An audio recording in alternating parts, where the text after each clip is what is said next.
In today's video, I'm going to talk about the number one mistake all photographers make, especially when they're just starting out. It's something I see time and time again, and it holds so many people back from building a successful photography business. If you want to avoid this pitfall and set yourself up for success, keep watching. Hey, what is up everybody? My name is Michael Alexander, and today's video is all about that number one mistake I see all photographers make.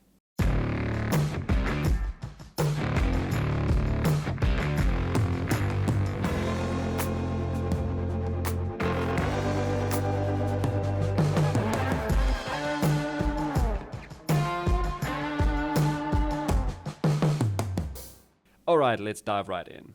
I've been a photographer for about a decade now, and over the years I've seen this pattern. There's one thing that nearly every photographer gets wrong.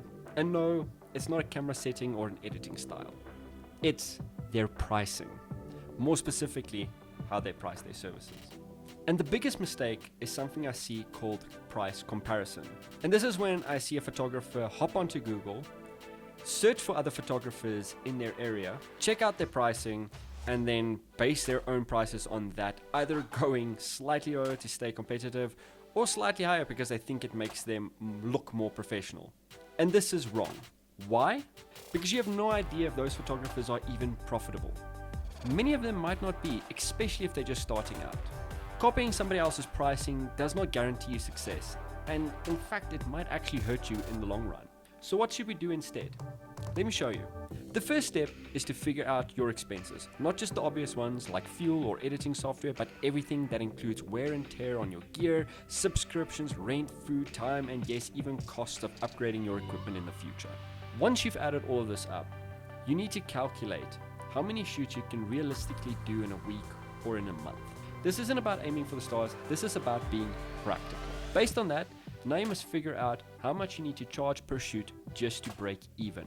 Now here's where a lot of photographers go wrong. They set their prices so low that they need to do about 40 shoots a month just to cover their basic expenses. But realistically, how many of us are booking that many clients when we're just starting out? Now breaking even is not the goal either. You're not just doing this to survive. You want to actually thrive being a photographer, right? So once you've worked out your break-even price, now it's time to start adding a profit margin. So this is what is actually going to help you upgrade your gear, invest in your business, and actually help you enjoy what you're doing and not just doing it to survive. So to recap, number one, don't rely on price comparisons. It's a trap. Number two, calculate all your expenses, not just the obvious ones.